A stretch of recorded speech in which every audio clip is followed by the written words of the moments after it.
You know, in our busy society, it's good to have menus sometimes that you can do so that you can relax at your own dinner party. And that's what I like to do sometimes, something very earthy too, but that you can do ahead, do most of it ahead. And we have that today with the breast of veal, particularly, which is the center part, the pièce de résistance in our menu today. The veal is very concentrated. You know, those breasts of veal are very inexpensive. They are long, and you can see this one is quite thick, and more of the center, and you can see here those parts which are cartilaginous, and that part here, when I was a kid, that the piece that my brother and I used to chew on, that we like. This is thicker, and there is two ribs. The end of the rib here is going to be rather this way, several ribs, and it gets thinner. And I think we'll use that piece like that, which is about 3.5 pounds, you know. So what you want to do is to clean it already. It's pretty lean. I mean, veal is lean, but it's still need to be cleaned a little bit. So what we do here, taking the visible fat from the top, it's going to cook a long time and the fat is going to melt. Still, remember that most of this is not really fat. There is really not that much fat on top. There is the skin and all that. So take what's visible, because a lot of it is cartilage, you know, those white things which are not really. And what we do is to put it to cook in what we call a cocotte, like this. That's why we call it Dutch oven cocotte or veal cocotte, you know, the name is. And we start browning it on this side. So what you do, you put it in there. We put some herb. We have the herbe de Provence here, a mixture, you know, similar to Italian seasoning. Put it, a good deal of it on top. Then a bit of salt, you know. I put a little dash of oil. You need practically no oil, actually, in the bottom of the pan, like a teaspoon or so that it doesn't stick. And then what we do, I put water here, like half a cup of water. The idea is that I'm going to cover it,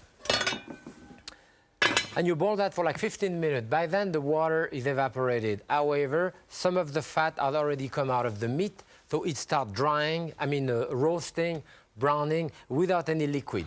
And that's what we have on this side here. I have one which, as you can see, there is no liquid, has been cooking 15-20 minutes, nice and beautifully brown, as you can see, with the natural juice. And this is the time, at that point, that I put some white wine in it. We put a glass of a dry, fruity wine. Here I'm using an Italian wine here, dry and fruity. I put a cup of that in there, and then in that juice, you want to lower the heat and cook that for a good hour there. Slowly, slowly cooking, you know, and it's going to get tender and so forth. So let's pretend that this has been cooking for an hour. Most of the liquid will have been evaporated, and then after we put our garnish. And here you see I have garlic, you know, head of garlic. You can separate by banging it on the side. Then we cut the end of it, you know, so that you can bang it slightly with a bigger knife, and that releases the skin. And be sure, you know, if you have any damaged part like this, I have damaged part on top to cut it off, you know. So we have like 15-20 cloves of garlic. We put a lot of garlic in it. And those tiny onion that we call pearl onion, which again, you have to peel in the same way. I always like to have someone else peeling the onion because it makes me cry. My wife actually peeled the onion without crying because she's got contact in her eye, and that's very good. But for me, I cry. So I have all those tiny baby carrots, and this is our garnish here. So let's say this has been cooking an hour. What you do, you just put carrot, onion, your garlic, so you have a lot of vegetable, as you can see on top, and that's it. And at that point, you can recook that for like 20-25 minutes at the most for the carrot, even less if the carrot are really small. But you don't want to have a type of nouvelle cuisine, uncooked thing. You want it well cooked here. And I have one, of course, which is finished right here. As you can see, with all the juice. Now which are braised, and that's what we are going to present now. So it is not a complicated thing. Those things are very earthy, you know, very good. The type of food that we do at home, you know. On a Sunday party, you invite people, you braise that, you can smell it right through the house, you know, it's terrific. And you can see that this is well cooked. Actually, you know, I could show you that it's cooked if I take one of those ribs here and twist it. This will come out of it. See, that indication is totally cooked. So you could, if you want, actually remove all your bone. This is when the dog is around, you know, when you see those bones. And those are nice and tender, although my wife refused to give bone to the dog. So, but those bugs, then you can cut it and then slice it. It is hot, so maybe you want to hold it with a fork, you know. Remember that we still have tiny pieces of bone because we have those cartilage in the middle. Look how nice and tender this is going to be, you know. So this is not a fancy cut of meat. You have to realize that this is going to be very inexpensive, actually, the veal. So here, about the 3-pound piece that we have here is actually much less if you count all the bone, the cartilage in it, and so forth. But we serve this. You have all of that beautiful garnish on top of it, you know, that I can spread out. In fact, I don't even have to spread it out. The best bet is just to pour it on top of it. This is what we do in the kitchen, you know. And this is very earthy, you know. Remember that I put carrot, onion, and so forth. Here you can add other things. I mean, I use sweet potato, I use turnips, I use peas on top. All of those different types of color are going to be beautiful. There, let's put a bit of parsley on top, and I would like to put the whole leaves of parsley. See, this is a flat parsley. Put the whole leaf like that. It looks very colorful like that. And this is a terrific dish that you can make ahead. And for our first course, we're going to make skate, poached skate, and we're going to flavor it with flavored oil. This is a new thing now that we do in Nouvelle Cuisine. A lot of the young chefs do that. It's very versatile. You can use it to flavor fish, meat, different type of salad, and it's very beautiful to look at. Relatively easy to do. Here I have a green oil, as you see, and this is an oil of cilantro, coriander, Japanese parsley, Chinese parsley. This is what we have here. And here, that yellow one is an oil of curry, powder curry. I have an oil of cumin here, which I haven't filtered yet, so all of the deposit is in the bottom. And finally here, that red one is an oil of red pepper. Those you can put in jar or in bottle, and you can keep them, you know, for a couple of weeks. Usually in restaurants, they use them over and over again as coloring, but especially as flavored. You have, for example, truffle oil. That would be very expensive, but then a little bit on a salad is fantastic. Sometimes they even use sprayer, you know, to put on your salad so you can smell the truffle. You know, for that cilantro or coriander oil, what I have done here is to take some of that cilantro and dip it in boiling water, you know, so that it gets wilted. Put a little bit of water on top of this, and what you do after, you make a puree there with this, you know.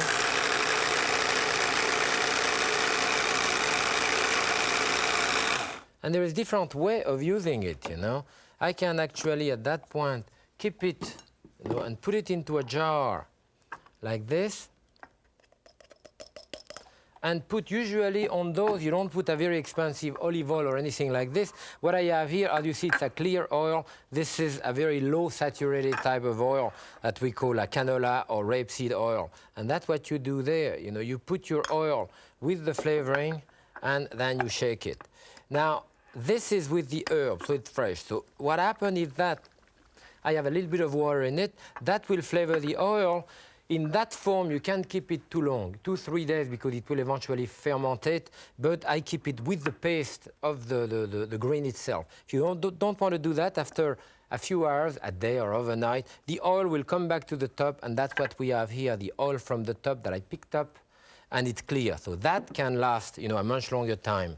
Now, to do a curry oil, and that applies to curry, cumin, any of those oil where you use spice rather than using spice, you know, rather than using fresh herbs.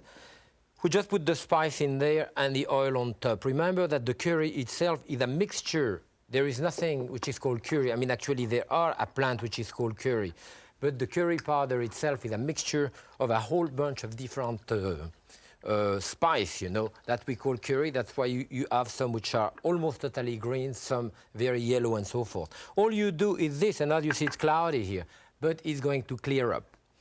And with this, you know, this is what we do now in those things, you know. You have different type of dishes, you know, that you may use, and you see, you're going to have different type of colored oil. Like I have one slightly green, one slightly green, And often, you know, this is the effect that you see in Nouvelle Cuisine around certain time of dish where things are kind of mixed together now in a beautiful pattern. And that, of course, is not only beautiful, but it's good also.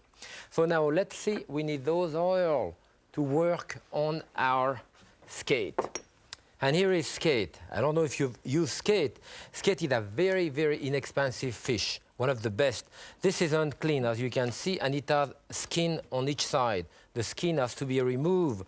And the skin, and you watch out because there is those little hook on top of it, which you can really catch yourself with it. So we have to use that technique, but I'm showing you the technique of removing the skin here, although as you go to the market, you know, those skates are going to be clean. As you can see, the flesh is beautifully pink underneath. It's a very fleshy and firm type of flesh that you cannot really overcook. This has to be cooked. It's not the type of fish that you do rare, you know. The classic way of cooking this is vinegar and water. And I have here boiling water. You put vinegar in it, a fair amount, and a dash of salt in it. And what we are going to do with this is just taking our skate. And those two pieces of skate, by the way, are about 1.5 pounds. Those are small wing, you know. And that's it. Bring that to a boil, and you would want to poach that, boil it gently. Those are thin. I would say that it would take a good 10 minutes to do it on those, you know. So what we want to do now is to get rid of that. And I want to clean my hand probably a bit after the fish. And the counter, this is a very, the skin, you know, is going to be fairly gooey, you know, and it will catch. But as I said, the skin has to be removed on both sides, even though I only remove one side. What we are going to do underneath here, it's a salad of beets. You know, that salad of beets, those beets have been cooked. And of course, when you cook beets, you know, you do discolorate your finger. Notice also that it's cooked with the root here. Nutritionally wise, it's much better to cook it with the roots because otherwise a lot of it will seep into the water. I don't really have to do that at home, but very often if you want to be careful or if you're going to a party at night, you don't want to discolorate your finger, you may want to use a piece of glove or something like this, you know, to peel your beets, as I'm doing here. Even one more. I'm going to cut those into a julienne, and your board gets really discolorated also. So it's a good idea to use a piece of plastic wrap or a little bit like this to put that on top and cut it into what we call a julienne, you know, which I have here, nice and beautifully red, as you can see. You see the center is stunning. So this, again, we cut it into what we call a julienne. That is long, thin strip, you know. You know, the beet can be cooked in the oven. It's very good too, you know. You put them in a piece of plastic, of aluminum foil like potato, you know, like baked potato, and you cook them in the oven. If you get dirty, you know, right away you clean it. And they bake and are very strong, concentrated in taste, you know. So what we have here is red wine vinegar, you know, salt, pepper, and I put a little dash of sugar in there just to sweeten it. And that's it, we put no oil in there because later on we're going to use the oil that I brought back there. You know? So this will go here. I have some extra ones which are already cut that I can mix. And you know, even that liquid here, this is the cooking liquid, I can use later on just like a cooking oil if you want. So that will stir. Stir it nicely. I love the beet in summer, you know, and they go so well also, of course, with sour cream or yogurt or that type of thing. So I didn't really make too much of a mess, and I'm really proud of myself because, as I said, this really discolors it. So I have those two oils here, plus this one, which is the same one, this, but before it's being filtered. You know what I showed you before. And we are going to look at the skate now. So the skate, we put some to cook here, and I have some which is cooked right here. As I say, it's quite easy. It's just plain poached, vinegar, a dash of salt, and water. So we want to remove this from the hot liquid. You know, the skin, as I said, they are quite firm. You know, on those small skates like this, I remember eating the whole thing with the bone in the center. I'm going to show you that bone in the center. Here. Put another plate here. This is an interesting way to remove the top. You see, this will slide off the central bone. There is a central bone here, and this will just slide off the bone. You see, and that bone is that small, very small cartilage here that you have. Because if I turn it on the other side after, I can again scrape that part here. And what I was saying before is that that cartilage in the center is very soft, and very often people eat that too. I mean, I like it too. So we're going to cut it in half. It makes it a bit easier to carve it. I follow the bone here, you see. On each side, it's a bit hot. Because those here, I wanted to show you, will separate into those segments here. On top of this, this is boiling hot now. We're going to do a sauce for that. And the sauce I have here, again, more color. I have some capers, red pepper, and scallion. You see, the red pepper is the caper are here. As you know, the caper are the bud of little flowers which go. It's preserved usually in vinegar or a mixture of vinegar, salt, and water. Here we want to put a bit of red onion. I may have to say red pepper, I mean red onion. Dyed this way, again color. Here. And some green, and the green is from the scallion at the end here. Cut the scallion in half, this way. You know, all those sauce, all of this can be done ahead, and that said, the skate, you know, is not the type of fish that you do rare. It has to be cooked. In fact, interestingly enough, in all cookbook, I have found that the skate, as the skate was used many centuries ago, that was the only fish which is recommended in all cookbook should be aged. You know, I've never heard of a fish which could be aged, and this is indicated there. I actually did it both way, aged and not aged, and I would rather have it not aged. What we have here, instead of putting regular oil in there, I'm putting the curried oil in that sauce on top, which will flavor it too. So now it's time to put our plate together, which I want to do here. So a bit of red pepper, the red beets in the center of it. And you know, other first course, you would probably want to serve about as much as this. Now a little bit of our skate, which as you can see, separate into those kind of flake here. This is a very, very moist, probably the more moist of all fish that I can think of. You know? Here it is. That would be, you know, it's a rich fish too. So around this, on top of it rather, we're putting our curried oil with the different capers and all this, you know. See, that looks good.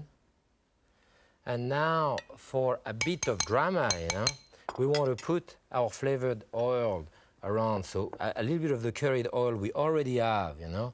But I mean, I may put a bit more around. Then a bit of the green one, which if I had left longer would be probably greener than that. But I can use, you know, the pulp there. And the pulp will, of course, be very green, you know, as you can see here. Then a little bit of the beet juice. I mean, this is not an oil, it's just the juice. But again, you are going to have beautiful red color, you know, of this coming inside, as you see here. So if you start mixing those colors together, It's going to be an absolutely stunning dessert, stunning first course. And now what we want to do is to move to our dessert. And the dessert is very, very simple and very, very good. I have 2 cups of blueberry here, some orange juice, you know, and some apricot preserve. Move the apricot preserve in there and just stir it together. Now, I'm using here fresh blueberry, but you could use a frozen blueberry. Very often in dessert, you cannot use frozen blueberry because it bleeds all over the place. In that case here, we are cooking it, so it doesn't really matter that much. So this could be served actually by itself, just as is now. You know, it's terrific. But what we do here, on an extra thing, now it's flavored with we take a piece of pound cake, leftover pound cake. It's the type of thing that I do a lot in restaurant, you know, because to use leftover stuff, you know, terrific. Cookie leftover, cake leftover, and so forth, croissant, brioche, and all that. I go to the kitchen in the morning, pick up blueberry or whatever fruit. Any other type of fruit doesn't have to be this. Just crumble it on top. You do it in individual thing like that, and this is absolutely terrific. That goes into the oven about 20-25 minutes, 375 degrees. And here we are now, a beautiful gratin, which is a terrific finish for our menu today. And this is a great finish for the make-ahead meal that we had today. Remember that when you're at home and when you want to cook, and sometimes you want to sit with your guest, then you have to plan your menu, and that becomes very important. It doesn't have to be expensive either. We have a very budget meal here. I mean, the skate used to be a trash fish, which was selling for basically nothing in New York and in other part of the country years ago. It may be a bit difficult to find depending where you live in the country. You really have to go in New York. I know I go to Chinatown or on the West Coast. Very inexpensive, very good, always fresh. You know, there is other type of trash fish, you know, which now have become very expensive, like monkfish, you know, I remember years ago was for nothing, and now it's quite expensive. Done this way, however, the technique of doing it with the beet salad, the different oil, bring it to another level of sophistication, make it quite nice and very elegant. I'm sure if you never had skate, you'll try it, you're going to love it, because it's a very mild tasting fish. Then our breast of veal, remember that there, the breast of veal, you can find it basically in any supermarket. It's very inexpensive and braised slowly in a cocotte, as we say. That's where the must taste, basically that's where the taste of the veal comes out the best. And the braised onion, carrot, and all that at the end. We have a salad with this. And of course, our blueberry crumble here, which is absolutely great also for leftover, because you see, you can use not only the blueberry, but you can use any type of berry, any type of fruit for that matter. You can put a little bit of cream if you want. In that case, I use yogurt. It's a bit less caloric. That makes a great finish, inexpensive. And with that, we have a wine from the lower part of Côte du Rhône, from down the Rhône Valley, down the Rhône River. And at that point here, it's a very, very strong Gigondas, so-called. It's like Châteauneuf-du-Pape with a mixture of 8-10 different types of grape. Very fruity and terrific with our meal. I hope you're going to enjoy making the meal today. I enjoy making it for you. Happy cooking.